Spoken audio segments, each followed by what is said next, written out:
Salut à toutes et à tous, j'espère que vous allez bien. Comme c'est encore le début de 2022, je vous souhaite une excellente année, plein de bonnes choses, évidemment la santé qui permet de réaliser tous vos projets, et puis pour celles et ceux parmi vous qui roulent, plein de nouveaux tricks. Alors, petite vidéo film au téléphone très rapide, juste pour vous présenter mon nouveau vélo, enfin mon deuxième vélo plus précisément. Donc, pourquoi deux BMX? Eh bien parce que ces deux vélos seront tous les deux destinés à une pratique un petit peu différente. Donc celui que vous connaissez déjà, celui-ci, qui est donc le BMX avec le cadre en titane, le rotor, voilà, le frein, tout ça, restera destiné à un usage majoritairement, voilà, je vais y arriver, majoritairement park, dirt et apprentissage de nouveaux tricks, notamment en courbe, ok. Alors que l'autre, celui-ci, hop, que vous découvrez à peine, sera destiné à un usage plutôt street ou pour des parcs voilà, dans lesquels je vais avoir envie d'utiliser les pegs, il y aura peut-être des curbs, des copings, etc. Et pourquoi est-ce que j'ai voulu bien différencier ces deux vélos? Pourquoi est-ce que j'aurais pas pu juste enlever le frein de mon vélo principal, de mon vélo actuel, ou rajouter des pegs? Eh bien en fait c'est pour éviter de le détériorer trop vite. Parce que dès qu'on commence à mettre des pegs, à rouler en street, le vélo s'abîme super vite.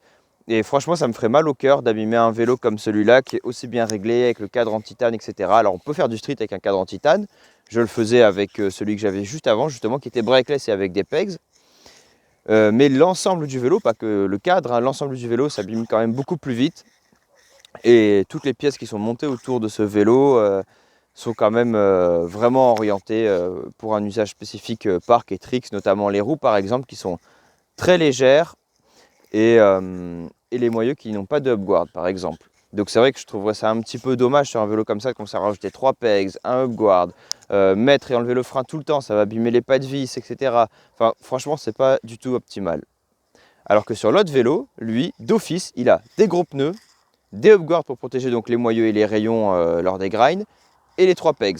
Et avoir une roue voilée avec un frein, c'est bien pénible. Et même si au cours de la session, on peut effectivement desserrer le frein et tout, au bout d'un moment, si la roue est trop voilée, on a beau desserrer le frein, en fait, il faut le démonter, quoi. Sinon, la roue ne tourne plus parce qu'elle frotte d'un côté ou de l'autre, donc sur un patin ou l'autre d'un des deux côtés. Donc voilà, c'est plein d'inconvénients qui dégradent le vélo, qui font perdre beaucoup de temps, etc. Et j'avais la possibilité de monter un deuxième vélo. Alors, d'une part, avec des pièces d'occasion que j'avais, parce que j'ai racheté un ancien vélo d'un pote qui a lui arrêté le BMX, et d'autre part parce que j'ai la chance d'être soutenu par Viking et Aliénation. Par exemple, Aliénation m'ont fourni les roues. Donc du coup, ce sera beaucoup plus pratique comme ça, et je suis très satisfait du montage. Il y a 2-3 petits détails que j'aimerais quand même changer. Par exemple, j'ai les manivelles, donc c'est le même pédalier que sur le vélo de parc, mais c'est pas la même longueur.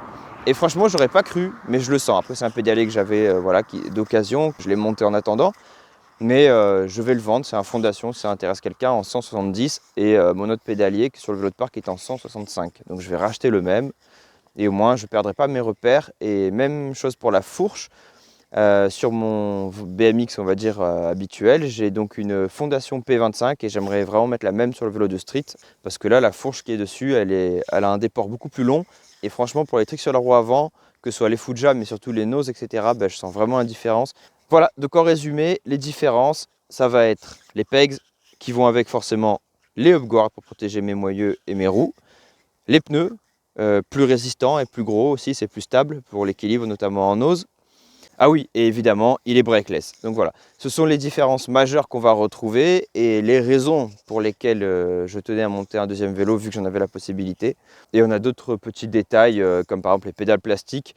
Donc sur le vélo de park dirt, notamment pour quand c'est humide, cet hiver là par exemple c'est un peu humide, du coup la terre est souvent grasse, j'ai des pédales en plastique, l'alignation, avec des picots en métal, alors que sur le vélo de street je garde des pédales full plastique, comme ça au moins ça glisse bien, si jamais la pédale touche pendant un grind ou quoi sur un rail, ça va pas bloquer net quoi, ce qui pourrait être sacrément embêtant.